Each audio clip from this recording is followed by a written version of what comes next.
Big Boss season 9 கண்டஸ்டன்ஸோட review தான் இந்த வீடியோவில் பார்க்க போகிறோம். தொடர்ந்து வீடியோ பாருங்கள், ரொம்ப இன்ட்ரெஸ்டிங்காக இருக்கும். இந்த சீசனையும் மக்கள் செல்வன் விஜய் சேதுபதி அவர்களே தொகுத்து வழங்குறாரு. ஓப்பனிங்லேயே ஒரு அதிரடி பேட்ஸ்மேனை இறக்கி விட்ட மாதிரி நம்ம வாட்டர் மெலான் ஸ்டார் திவாகர் உள்ளே போயிருக்கிறாரு. ஐயோ, மீம் கிரியேட்டர்ஸு, கண்டென்ட் கிரியேட்டர்ஸ்க்குலாம் ஒரு வரப்பிரசாதமாக வந்து இருக்கும் இவர் உள்ளே போனது அப்படிங்கிறது. எனக்கு எல்லாமே ஓகே. ஆனால் அந்த ஏவியில் good bad ugly Ajith sir மாதிரி வந்து அப்படியே டிஃப்ரெண்ட் காஸ்டியூமில் வந்தார் பார்த்தீங்களா? அதுதாங்க ஒரு அஜித் ஃபேனாக என்னால் வந்து அஜித் சார் ஃபேனாக என்னால் அதை ஏற்றுக்கல.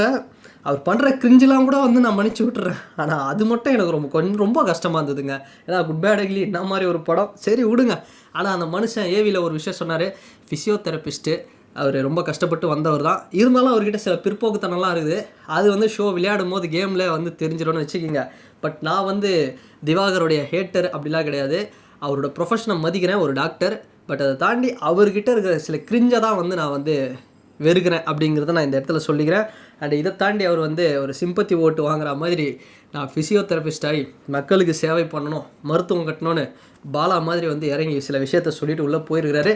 ஆனால் நல்ல கண்டென்ட்டுங்க மனுஷன். ஆனால் விஜய் சேதுபதி பண்ணார் பாருங்க போன சீசனில், எங்கள் ஊர்லலாம் நாங்கள் சாப்பிட்டீங்களா கேட்போம் அப்படிங்கிற மாதிரி வந்து ஒரு விஷயம் நடந்ததில்ல போன சீசனில். அது மாதிரி இப்போ தயவுசெய்து இந்த ஆக்டிங்லாம் பண்ணுறாதீங்க அப்படின்ட்டு மௌன ஓப்பனிங்லேயே வந்து நோஸ் கட்டை போட்டு அமுச்சு விட்டார்.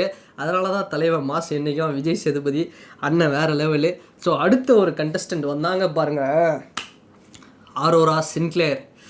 இவங்களை பற்றி சொல்லணும் அப்படின்னா இவங்களுக்கு இன்ட்ரடக்ஷனே தேவையில்ல. அவ்வளோ பேர் தமிழ்நாட்டில் இவங்க மேலே வந்து ஃபேன்ஸ் இருக்கிறாங்க பசங்க. அப்படி ஒரு கண்டஸ்டன்ஸ், அதாவது சைனா, ஜப்பான், நார்த் கொரியா எல்லாத்தையும் மிக்ஸ் பண்ண மாதிரி ஒரு ஃபேஸு.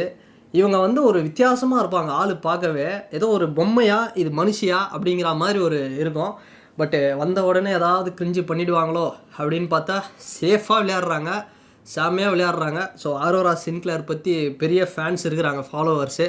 நம்ம அவ்வளோ பெரிய ஃபேன்லாம் வந்து இல்லை இவங்களுக்கு. பட் இருந்தாலும் இவங்க உள்ளே வர்றது அப்படிங்கிறது ஏதோ ஒரு கேமில் வந்து ஒரு சுவாரஸ்யம் இருக்குமா அப்படிங்கிறத நம்ம வெயிட் பண்ணி தான் பார்க்கணும். So next Frederick Johnson, FJ beat boxer. வரும்பொழுதே வந்து வாயில் சவுண்டெல்லாம் போட்டுக்கிட்டு அப்படியே வந்தார். யுவன் சங்கர் ராஜா அவர் கூட ஸ்டேஜிலலாம் வந்து ஏதோ பர்ஃபார்மன்ஸ்லாம் பண்ணியிருக்கிறாரு. ஹிப்ஹாப் தமிழ் அவர் இன்ஸ்பிரேஷன் சொல்கிறாரு, நிறைய விஷயங்கள் வந்து பண்ணுறாரு. ஆனால் இந்த மனுஷன் தங்கம் கலரில் ஒரு ட்ரெஸ்ஸு போட்டு வந்தால் போல் உள்ள. ஆனால் அதை பார்க்கும்போது டபிள்யூடபிள்யூவில் கோல்டு டஸ்ட்டுன்னு ஒருத்தர் இருப்பார். டேட்டு மட்டும் இருந்ததுன்னு வைங்களேன், கோல்டு டஸ்ட் ரிட்டர்ன்ஸ் அப்படின்னே வந்து சொல்லலாம். அந்த மாதிரி ஒரு காஸ்டியூமில் உள்ளே வந்தார். அப்படியே உள்ளே வந்து ஏதோ பண்ணார் பீட் பாக்ஸிங்லாம். ஸோ இவர் வந்து இவரை பற்றின பெரிய ஒரு ஏவிக்கல் வந்து நான் சுழல் சீரீஸில் வந்து நடிச்சிருக்கேன் அப்படின்னு சொன்னார். ஏதோ சினிமாவில் சாதிக்கணுன்ற வெறியோடு வராரு. சரி உள்ளே வரும், அறியப்படாத முகமாக இருந்தாலும் உள்ளே வந்து பார்ப்போம் என்ன தான் பண்ணுறாரு அப்படின்னு. ஸோ அடுத்த கண்டஸ்டன்ட் விஜய் பார்வதி. இவங்களை பற்றி சொல்ல வேண்டிய அவசியமே இல்லை. ஸோ விஜய் பார்வ அப்படின்னா தமிழ்நாட்டுக்கே வந்து தெரியும். அந்தளவுக்கு விஜய் பார்வதிக்கு பெரிய ஃபேன் பேஸ் இருக்குது. ஸோ இதை தாண்டி அவங்க வந்து அந்த ஏவியில் ஒரு வாட்டியும் ஏன்னா ஐ எம் போல்டு அப்படின்னு சொல்லிட்டு இருந்தாங்க. ஒரு படத்தில் விஜய் சேதுபதியே அவர் வந்து போல்ட்டு கண்ணன் சொல்லிட்டு இருப்பார். அந்த மாதிரி அவர்கிட்ட போயிட்டு ஏன்னா ஐ எம் போல்டு அப்படிங்கிற மாதிரி சொல்லிகிட்டே இருந்தாங்க. சரி, நீங்கள் என்ன தான் போல்டாக இருந்தாலும் சம்டைம்ஸ் க்ளீன் போல்டு ஆகிறதுக்கும் வாய்ப்பு இருக்குல்ல, எப்பேற்பட்ட பேட்ஸ்மேனும். ஸோ அந்த மாதிரி நீங்கள் உள்ளே போய் விளையாடும் போது தான் நீங்கள் போல்டா இல்லை ஓல்டா அப்படிங்கிறது எல்லாமே தெரியும். பட் விஜய் பாரு ஃபேன் பேஸ் வந்து அதிகம் அப்படின்னே சொல்லலாம். ஸோ நெக்ஸ்ட்டு ஒருத்தர் வந்தாருங்க, துஷார் ஜெயபிரகாஷா. யார் இந்த ஆள் டான்ஸ் எல்லாம் ஆடிட்டு வர. சரி, இந்த கொரியன் சீரீஸ் எல்லாம் பார்த்துட்டு இந்த மீசையெல்லாம் வழிச்சிட்டு ஒரு மாதிரி பசங்க கொரியான் மாதிரி ஆனாங்களே, அந்த அட்டியில் இவர் இருப்பார்னு பார்த்தா ஏதாவது இல்லை கொரியாக்காரன் நார்த் இந்தியன் பார்த்தா இவரோட ஜீனே வந்து பார்த்திங்கன்னா சிங்கப்பூர்லேருந்து வருது. மனுஷன் பார்த்தா கொரியன் சீரீஸில் வரா மாதிரி இருக்கிறாரு. ஆனால் பேசுகிறது தமிழ். வரும்போதே ஒரு சம்பவம் பண்ணிட்டார், இளம் தலைமுறையினர்களை வந்து கவர் பண்ணுற மாதிரி. நான் எஸ்டிஆர் ஃபேனுங்க, நான் எஸ்கேவோட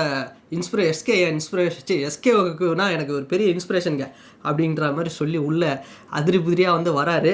ஸோ கொரியன் சீரீஸில் வரா மாதிரி இருந்தாலும் உள்ளே பார்க்குறதுக்கு கொஞ்சம் டாங்லி மாதிரி இருந்தாலும் என்ன சம்பவம் பண்ண போகிறார் அப்படிங்கிறத வெயிட் பண்ணி தான் பார்க்கணும். ஸோ அந்தளவுக்கு நல்லா இருந்தது இவரோட ஏவி. So next Kanithiru. யாருன்னா நம்ம அகத்தியன் இருக்காருங்களா டைரக்டர், நம்ம தலை ஏகே வச்சு காதல் கோட்டைன்னு ஒரு இண்டஸ்ட்ரிட்டு கொடுத்த ஒரு டிரெக்டரோட பொண்ணு தான் இவங்க. இவங்களோட தங்கச்சின்னு நினைக்கிறேன். தங்கச்சி தான். யார், இந்த விஜயலட்சுமின்றவங்க. போன சீசன்லாம் கூட வந்திருப்பாங்க. போன சீசனே ஏதோ ஒரு சீசனில் வந்தாங்க. அவங்க வந்து பார்த்தோம்னா சென்னை 6,28,000 நடிகை, அந்த படத்தில் ஹீரோயினாக இருப்பாங்க. அவங்களுடைய அக்கா தான் இவங்க இந்த கனித்திரு அப்படிங்கிறவங்க. இவங்க வந்து பார்த்தோன்னா குக்கு வித் கோமாளி சீசன் 2ல் வந்தாங்க. இவங்களுக்குன்னு ஒரு ஃபேன் பேஸ் இருக்குது. ஒரு சீசன் பிக் பாஸ்லையும் கனி அக்கா வரப்போகிறாங்க அப்படின்னு சொல்லி வதந்தி கடைசியில் உண்மையாகவே புலி வருதுன்ற கதையாக இவங்க உள்ள இந்த சீசனில் வந்திருக்காங்க. நெக்ஸ்ட்டு சபரிநாதன். இவரை வந்து சேலத்தில் ஒரு வில்லேஜ்லேருந்து காட்டுறாங்க. காட்டும்பொழுதே வந்து நலம் அன்புடன் நமது கிராமங்களில் இருந்து ஆரோக்கியா மில்க் அப்படிங்கிற மாதிரி ஒரு அட்வர்டைஸ்மெண்ட் மாதிரி ஒரு வில்லேஜை காமிச்சு அழகாக வந்து இவர் இன்ட்ரோட் பண்ணுறாங்க. உள்ளே வராரு. வந்து நான் வந்து விஜய் டிவி சீரியல் ஆர்டிஸ்ட்டுங்க, எனக்கு சாதிக்கணும்னு வெறி இருக்குங்க அப்படிங்கிற மாதிரி வந்து சொல்லிட்டு இருந்தார். நம்ம விஜய் டிவியில் இவரை பெருசாக நான் வந்து இவரை பெருசாக எனக்கு தெரியாது. ஸோ நான் இவர் சீரியல் பார்த்ததில்ல. ஸோ இவர் விளையாடினா தான் எனக்கு தெரியும் இவர் எப்பேற்பட்ட பிரபலம் அப்படிங்கிறது. அப்புறம் என் தலைவன் பிரவீன் காந்தி. டிபேட் ஷோ வந்து வச்சிங்கன்னா நியூஸ் சேனலில் 1 மணி நேரம் அந்த ரவுண்ட் அண்டர்டேக்கர் மாதிரி ஒரு கேப்பை போட்டுன்னு அப்படியே வந்து கண்ணை உருட்டி தலைவன் பேசுவாப்பில். ஆனால் ஓவராக பேசுவார். ஆனால் இவர் பேசுகிறதுக்கு பின்னாடி இருக்கக்கூடிய ஒரு வழி என்ன அப்படிங்கிறது எனக்கு இந்த ஷோவில் தான் தெரிஞ்சுது. மனுஷன் அவரே இன்ட்ரோடக்ஷன் பண்ணிக்கிறாருன்னா பார்த்துங்களேன். நான் ரட்சகன் ஒரு படம் எடுத்த டைரக்டரு, ராட்சசன் கிடையாதுங்க, ரட்சகன், நாகார்ஜுனா சார், சோனியா சாங்கு பழைய இதில் வந்திருக்கோம். 90s கிட்ஸுக்கு ஒரு ஃபேவரட்டான ஒரு படம். அப்படியே சும்மா நரம்பெல்லாம் முறுக்கியார் அந்த படம் பார்த்தீங்கன்னா. அந்த மாதிரி ஒரு படத்தை எடுத்த டைரக்டரு, நான் தான் ஸ்டார் எடுத்தேன், நான் தான் ஜோடி எடுத்தேன் அப்படின்னு இவரே இன்ட்ரடக்ஷன். என்னப்பா இவரே இன்ட்ரடக்ஷன் கொடுத்துக்கிறாரு அப்படின்னு பார்த்தா கொடுக்கலாங்க, தப்பு இல்லை. மனுஷன் 15 வயசில் ஏடி, 19 வயசில் கோ டைரக்டரு, 23 வயசில் படத்தையே டைரக்ஷன் பண்ணுறாரு. ரட்சகன் பேன் இண்டியா ஃபில்ம் மாதிரி அந்த காலத்தில் சரியான ஒரு படம். நாகார்ஜுனா சார் செம்ம star, Sushmita Sen madam, AR Rahman sir music பெரட்டி எடுத்துருக்காரு. கண்டிப்பாக இனிமேல் பிரவீன் காந்தி சாரை அவ்வளோ சீக்கிரத்துலலாம் வந்து யாரும் கலாய்ச்சிடக்கூடாது அப்படிங்கிறதுக்கு அவருடைய உழைப்பு அப்படிங்கிறது சாம்பிள். உள்ள செம்ம கண்டென்ட்டு. ஆனால் வந்த உடனே ஒரு சம்பவம் பண்ணார்.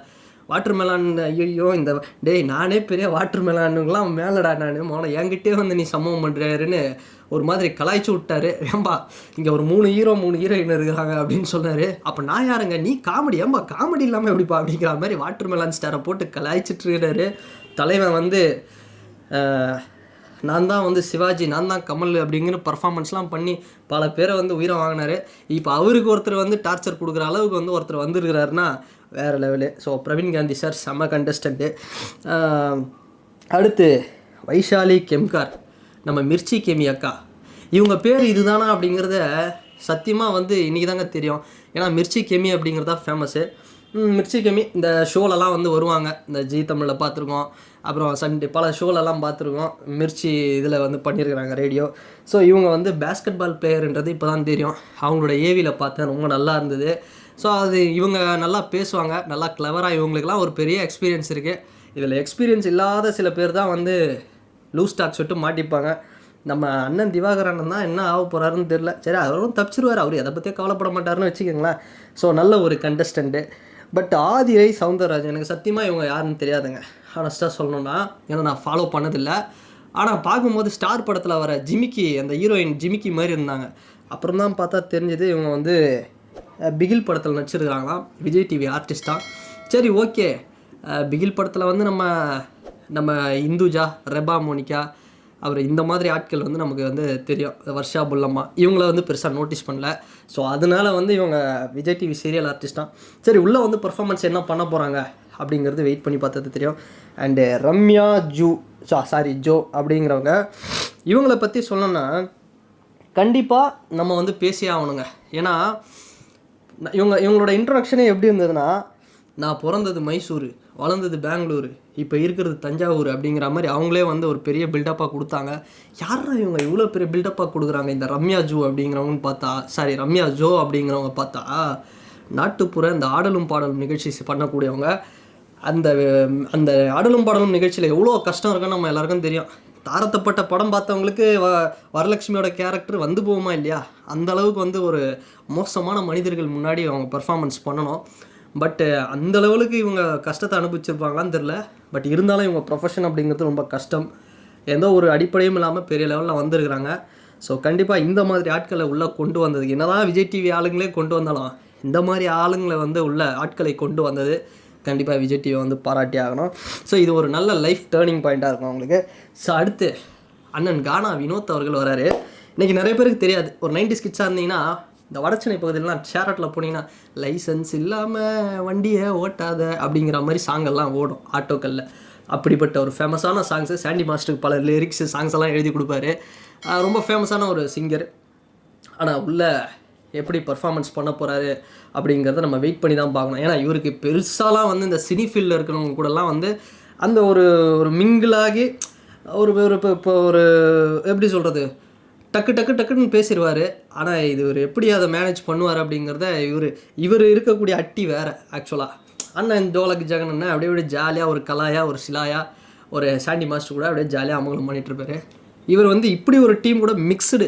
ஏன்னா ஒன்று ஒரு ஒரு திசை ஒரு கண்ட்ரியில் இருக்கிறவங்க மாதிரி எப்படி வந்து மேனேஜ் பண்ண போகிறாரு அப்படிங்கிறத நம்ம வெயிட் பண்ணி தான் பார்க்கணும். நல்ல ஒரு கண்டஸ்டன்ட், பரவாயில்ல, நல்ல ஒரு சூப்பரான கண்டஸ்டண்ட்டை போட்டிருக்காங்க. நல்ல ஒரு விஷயந்தான். நல்ல எதுக்காக சொல்கிறேன்னா, எந்த ஒரு அடிப்படை வசதியும் இல்லாமல் அவரோட ஏவி பார்க்கும்போதே தெரிஞ்சுது ராயபுரத்தில் ஒரு சாதாரண இடத்துல கஷ்டப்பட்டுக்கிட்டு இருக்காரு. அப்படி ஒருத்தருக்கு நல்ல ஒரு அங்கீகாரம் கிடைக்கணும். ஸோ பார்க்கலாம். நெக்ஸ்ட்டு வியானா. இவங்களை பற்றி பேசி ஆகணும்பா. வந்தாங்க, வந்து குஷி பத்தில் வர மும்தாஜ் மாதிரி பேசிகிட்டு இருந்தாங்க. சிவா இது யார் அப்படிங்கிற மாதிரி. என்னடா இவங்க வேணும்னே குழந்த மாதிரி பண்ணுறாங்களா அப்படின்னு பார்த்தா அப்புறம் தான் தெரியுது ஹேர் ஹோஸ்டர்ஸாம்பா. பண்ணலாம், தப்பு இல்லை. ஏன்னா ஹேர் ஹோஸ்டர்ஸில் ஏன்னா அவங்க வந்து ஜென்ரலாக அப்படி தான் அந்த ஆக்சென்ட்லாம் பார்த்து பேசுவாங்க. இவங்களும் வந்து ஆனால் ஆளாளுக்கு ஒரு சொந்த கதை ஒன்று வச்சுருக்கிறாங்க, சோக கதை. சரி, அது சிம்பத்திக்காக பண்ணுறாங்களா இல்லை வேணும்னே இந்த இடத்துல சொல்கிறாங்களா, இருக்கிற கதையை உண்மையான கதையை வேணும்னே சொல்கிறாங்களா, சரி ஏதோ ஒன்று அவங்க உண்மையை தானே சொல்கிறாங்க. அதனால் அந்த கதைக்குள்ளே நான் ரொம்ப போக விரும்பல. ஒருத்தர் ஒரு கதை சொன்னாங்க, நல்லா இருந்தது, இன்ட்ரெஸ்டிங்காக. ஸோ நெக்ஸ்ட் இந்த வியானா, இவங்க வந்து சினிமாவில் ஜெயிக்கணும்னு ஒரு வெறியில் இருக்கிறேன் அப்படின்றாங்க. ஸோ அடுத்து பிரவீன்ராஜ் தேவசகாயம். இவரை பற்றி நம்ம சொல்லணும்னா, இவர் பானின் கர்நாடகா, அப்படியே பெங்களூர், இப்போ சென்னையில் செட்டிலாக இருக்கிறாரு. மனுஷன் வந்தார் விஜய் சேதுபதி சார்கிட்ட. வரும்பொழுது ஹாக்கி பிளேயர் போல் வரும்பொழுதே பார்த்தோம்னா இந்த 2.0 படத்தில் இந்திரனில் பக்ஷிராஜன்னு ஒரு ட்ரெஸ்ஸு போட்டு அக்ஷய்குமார் வருவார் பாருங்க, கண்ணுக்குன்னெல்லாம் ஒரு மாதிரி அந்த மாதிரி வராரு. யாரா இவருன்னு கேட்டால் ஹாலிவுட்டில் நான் நடிக்க போகிறேன் அப்படி இப்படின்னு இருந்தார். ஐயோ யாரா இவரும் மிரட்ட போகிறார் போல். ஆனால் கண்டிப்பாக உள்ளே வந்து யாரும் மிரட்ட போகிறாருங்க. இவரோட ஃபிசிக்லாம் பார்த்தாலே மௌன பொட்டம்மன் படம் இல்லை வரும்பொழுது எல்லாம் பயிடுவாங்க பார்த்தீங்களா. ஆனால் அந்த மாதிரி வராரு, கையில் கொம்புமெல்லாம் குத்தாமான ஒரு ஊரே அடிப்பார் போல். அந்த மாதிரி இருக்கிறார் ஆளுப்பா, பயங்கரமாக இருக்கிறாருப்பா, பயமாக இருக்குதுப்பா. அவரை பார்த்தாலே கண்டிப்பாக டஃப் கொடுப்பார் அண்ணன். ஸோ இவர் என்ன பண்ண போகிறாரு அப்படிங்கிறத நம்ம வெயிட் பண்ணி தான் பார்க்கணும். ரொம்ப கஷ்டப்பட்டு நான் வந்திருக்கேன், மெடி கஷ்டப்படுற ஒரு ஃபேமிலி அப்படின்னு இருக்காரு. பரவாயில்ல, இது மாதிரி ஆட்களுக்கு வந்து ஒரு வாய்ப்பு கொடுத்தது ரொம்ப நல்ல விஷயம். ஸோ அடுத்து நெக்ஸ்ட்டு வந்து இந்த இடத்துல யாருன்னா நம்ம மீனவ பொண்ணு சுபி அப்படிங்கிறவங்க வராங்க. நிறைய இன்ஸ்டாகிராம் ரீல்ஸ் எல்லாம் பார்த்துருப்பீங்க. அந்த பொண்ணு வந்து சின்ன வயசில் சரியான ஒரு ஹார்ட் ஒர்க். அப்பா கூட சேர்ந்து மீனவ சமுதாயத்துக்கே ஒரு பெருமை, தமிழ்நாட்டுக்கே வந்து ஒரு பெருமை அப்படி சொல்லலாம். ஸோ அவங்களுக்கு வந்து நம்ம பெருசாக இன்ட்ரொடக்ஷன் தர தேவையில்ல, ஆல்ரெடி ஃபேமு. ஸோ நல்லா பண்ணிகிட்ருக்காங்க, பரவாயில்ல, சூப்பராக வந்து பண்ணட்டும். சின்ன பொண்ணு நல்லா வின் பண்ணால் நல்லது தான். ஸோ அடுத்து வந்து யார் அப்படின்னு பார்த்தோம்னா அப்சரா சிஜே அப்படின்னு வந்து ஒருத்தவங்க வராங்க. பிஎஸ்சி கம்ப்யூட்டர் சயின்ஸ் படிச்சிருக்காங்க. Apsara CJ modelling. ஒரு எப்படி சொல்கிறதுனா, இந்த நமிதா வந்து வருவாங்க பார்த்தீங்களா, நமிதா கேரக்டர் கூட வந்து பில்லால சிஜே தான். அந்த மாதிரி ஒரு லுக்கில் சும்மா வந்து மிரட்டுறாங்க மாடலில். ஸோ இவங்களுடைய நிறைய வழிகளை வாழ்க்கையில் அனுபவிச்சிருக்கிறாங்க. இவங்க வந்து ஒரு பெரிய ஒரு டஃப் ஃபைட் அப்படிங்கிறது பண்ணுவாங்க. ஏன்னா அந்தளவுக்கு வந்து ஒரு எப்படி ஒரு எபிலிட்டி உள்ள ஒரு கண்டஸ்டன்ட் தான். ஸோ கண்டிப்பாக ஒரு டஃப் ஃபைட் பண்ணுவாங்க அப்படிங்கிறது தெரியுது. ஸோ அடுத்து பார்த்தோம்னா நந்தினி அப்படிங்கிறவங்க யோகா டீச்சர் அப்படிங்கிற மாதிரி கோயம்புத்தூர்லேருந்து வந்திருக்கிறாங்க. ஸோ நம்ம வந்து சாதாரண ஒரு ஜாலி டீச்சர்னு பார்த்தா இவங்க நிறைய பெயின்ஃபுல்லான ஒரு டீச்சராக இருக்கிறாங்க. லைஃப்பில் ரொம்ப கம்பேக் கொடுத்து அப்படியே அவனை ஒரு செட்பேக் கொடுத்து அப்படியே சும்மா வேறு லெவலில் வந்து இன்றைக்கி ஒரு பெரிய பிளாட்ஃபார்ம் நோக்கி வந்திருக்காங்க. கண்டிப்பாக யோகா பண்ணுறவங்களுக்கெல்லாம் வந்து கொஞ்சம் மன உறுதியோடு இருப்பாங்க. அதனால் இவங்கெல்லாம் வந்து கடைசி வாரம் வரைக்கும் வருவாங்கன்னு நினைக்கிறேன். வெயிட் பண்ணி பார்த்தா தான் தெரியும். அண்டு அடுத்து அண்ணன் வந்தார் பாருங்க, விக்ரம். உண்மையாக அவங்க டீமே வந்து பார்த்தோம்னா வேறு லெவல் டீமுங்க. அதுலேயும் அவர் கூட இன்னொருத்தர் இருப்பார். அந்த ப்ரோமோவில் கூட அந்த ஏவியில் கூட வந்து ஒரு மாதிரி அண்ணன் வாடகை கூட போகிறோம் அப்படின்னு சொல்லிட்டு போனார். அவங்கெல்லாம் வந்து செம்ம அமங்கலம் பண்ணுறாங்க. எனக்கு தெரிஞ்சு அவங்க டீம்லேயே இன்னொருத்தவங்க உள்ளே இருந்தால் இன்னும் அமங்கலமாக இருக்கும். ஆனால் இவர் வந்துருக்கிறார், இவரே செம்ம அமங்கலம் பண்ணுவார். ஸோ விஜய் சேதுபதி சாரை இவங்க வீடியோலாம் பார்த்து ரெக்கக்னைஸ் பண்ணியிருக்கிறாரு. அந்த அளவுக்கு திறமை உள்ள ஃபெலோஸ் தான். ஒரு ஜாலியாக இருக்கும் இவங்கெல்லாம் வந்தார். ஸோ விக்ரம் நல்ல ஒரு கண்டஸ்டண்ட்டு, ஜாலியாக இருக்கும். ஸோ நல்ல ஃபெமிலியர் வேறு தமிழ்நாட்டில். ஸோ அடுத்து கம்ருதீன் அப்படின்னு ஒருத்தர் வந்து வந்தாருங்க. யார் இந்த கம்ருதீன்? எதுக்கு இந்த கம்ருதீனுக்கு இவ்வளோ ஒரு பில்டப்? அப்படின்னு பார்த்தோம்னா இவரும் வந்து ஒரு சினிமாவில் ஒரு சாதிக்கணும்னு ஒரு வெறியோடு சுற்றிக்கிட்டு இருக்கிறாரு. அவர் சாதாரணமாக இருக்கார். ஆனால் யார் எப்படின்றது போக தானே தெரியும், உள்ளே பூந்து என்ன மாதிரி பர்ஃபார்மன்ஸுன்னு. ஸோ இவரும் வந்து ஒரு டஃப் ஃபைட்டு கொடுப்பாரு அப்படிங்கிறது வந்து தெரியுது. ஸோ இதெல்லாம் ஓகேங்க. இவ்வளோ பேர் வந்து வந்தாங்க, இவ்வளோ கண்டஸ்டன்ஸ் வந்தாங்க. சரி இதோட நிற்பாட்டிடலாமாப்பா அப்படின்னு பார்த்தா கடைசியாக தாங்க வந்தார் விநாயக் அப்படிங்கிற மாதிரி. அகோரி கலையரசனை இறக்கி விட்டாங்க பாருங்கள். உண்மையாகவே மிரட்டல். அதாவது அவரோட லைஃபே பார்த்தோம்னா ஸ்டார்டிங்லேருந்து ஒரு நான்கடவுள் ஆரியா மாதிரி இருக்குது. அவரோட ஏவி பார்க்கும்பொழுதே ஒரு மாதிரி ஒரு வித்தியாசமாக வந்து சின்ன வயசுலேருந்து கஷ்டப்பட்டு அப்படியே காசு கீசி என்னென்னவோ வந்து அருள் வாக்கு சொல்கிறது 7 வயசுலேருந்து அப்படி இப்படின்னு ஒரு மாதிரி வித்தியாசமாக இருக்குது. பார்த்தா 25 வயசு தானா, அதுக்குள்ளே 3 குழந்தை இருக்குது அவருக்கு. ரொம்ப ஒரு பயங்கரமான ஒரு மனிதராக இருக்கிறார், ஒரு அமானுஷ்ய அதிசய மனிதராக இருக்கிறாரு. கண்டிப்பாக கலையரசன் இதெல்லாம் நான் என்ன கலையரசன் நான் மெட்ராஸ் படம் அண்ணன் கலையரசன் வராரோ அப்படின்னு நினச்சிட்டு இருந்தேன். பார்த்தா அகோரி கலையரசன். நான் இங்கேருந்து வெளியே போகும்போது பிக் பாஸ் கலையரசனாக வந்து போகணும் அப்படின்னு சொல்ல விஜய் சேதுபதி சார் 25 வயசில் நீங்கள் என்னென்ன ஆட்டம் ஆடிட்டீங்க, இதெல்லாம் வந்து இதுதான் ஆடிடுவீங்க அப்படிங்கிற மாதிரி மோட்டிவேட் பண்ணி அனுப்பிச்சிருக்கிறாரு. ஸோ மொத்தத்தில் இந்த கண்டஸ்டன்ஸ் எனக்கு ஓகே அப்படின்னு தான் நான் சொல்லுவேன். 50-50 தான். 50% செம்ம, 50% சூப்பர். பட் நம்ம சில பேர் வந்து சொல்லிட்டு இருக்கிறானுங்க, இந்த சில ஆட்கள்லாம் ஒன்றுமே திறமை இல்லாதவன் தான் உள்ளே போவான் அப்படிலாம் கிடையாது. ஒருத்தரோட ஏவியை பாருங்கடா ஃபஸ்ட்டு, அவங்க எவ்வளோ கஷ்டப்பட்டு வந்துருக்குறாங்க. திறமை இல்லாதவங்களாம் அவ்வளோ சீக்கிரம் விட்டுற மாட்டாங்க, சரியா? அது மாதிரிலாம் விஜய் டிவி என்றைக்குமே அந்த வேலையை பண்ண மாட்டாங்க. என்றைக்குமே விஜய் டிவி, ஒரு விஜய் டிவி ரசிகராக சொல்கிறேன், என்றைக்குமே விஜய் டிவி திறமை இருக்கிறவங்கள தான், இல்லை திறமை இல்லாதவங்கள கூட திறமையை உருவாக்கி வந்து பெரிய லெவலில் வைக்கிறது தான் விஜய் டிவியோட வேலை. அதனால் சும்மா ஏதோ பொத்தாம்பதுவாக ஒரு கருத்தெல்லாம் சொல்கிறக்கூடாது. ஸோ பார்க்கலாம், சரியான ஒரு இது இருக்கும். ஸோ அண்ணன் திவாகர் இன்னும் சில பேருக்கெலாம் நான் வந்து வெயிட் பண்ணிகிட்ருக்கேன், என்ன பண்ண போகிறாங்க, பிரவீன்காந்த் அவர்லாம் வந்து என்ன பண்ண போகிறாருன்னு. ஸோ பார்க்கலாம். ஒரு ஜாலியான ஒரு பெரிய செலிப்ரிட்டிஸ் இல்லைனாலும் ஒரு சின்ன ஆட்கள் சாதிக்கணுன்ற ஒரு வெறி இருக்கக்கூடியவர்கள் ஏதோ ஒன்று பண்ண போகிறாங்க. ஸோ வெயிட் பண்ணி பார்க்கலாம். நான் ரொம்ப ஆவலாக இருக்கேன். எனக்கு எப்பவுமே வந்து ஜூலி ஓவியா ஃபைட்டு தான் வந்து எல் கிளாசிக்கு, என்றைக்குமே எல் கிளாசிக்கு வருது. அந்த மாதிரி ஒரு சீசன் இதுவரைலாம் பார்க்கல. பட் இருந்தாலும் நடுவில் நல்ல சீசன் வந்தது. பட் இந்த சீசன் போன சீசன்கள்லாம் கொஞ்சம் சில சீசன்லாம் கொஞ்சம் சுமாராக இருந்துச்சு.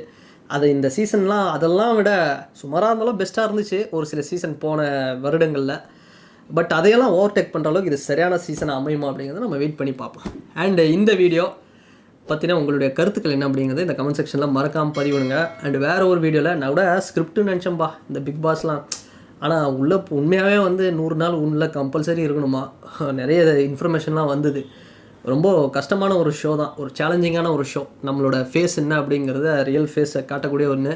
இங்கே வந்து அழிஞ்சவங்களும் சில பேர் இருக்கிறாங்க, ஒரு நெகட்டிவ் இமேஜ் கிடச்சி. இங்கே வந்து மிகப்பெரிய உச்சத்துக்கு போனவங்களும் இருக்கிறாங்க. அதனால் பார்த்து விளையாடுவாங்க எல்லாம். ஸோ இது ஒரு சூப்பரான ஒரு ஷோ தான் இது. ஸோ அதனால் நம்ம வெயிட் பண்ணி பார்க்கலாம் என்ன நடக்குது அப்படின்னு. அண்ட் இந்த வீடியோ பற்றின உங்களோட கருத்துக்கள் என்ன அப்படிங்கிறத கமெண்ட் செக்ஷனில் மறக்காமல் பதிவிடுங்க. அண்ட் வேறு ஒரு வீடியோவில் வேறு ஒரு கான்டென்ட்டில் நான் உங்களை பார்க்குறேன். பாய்.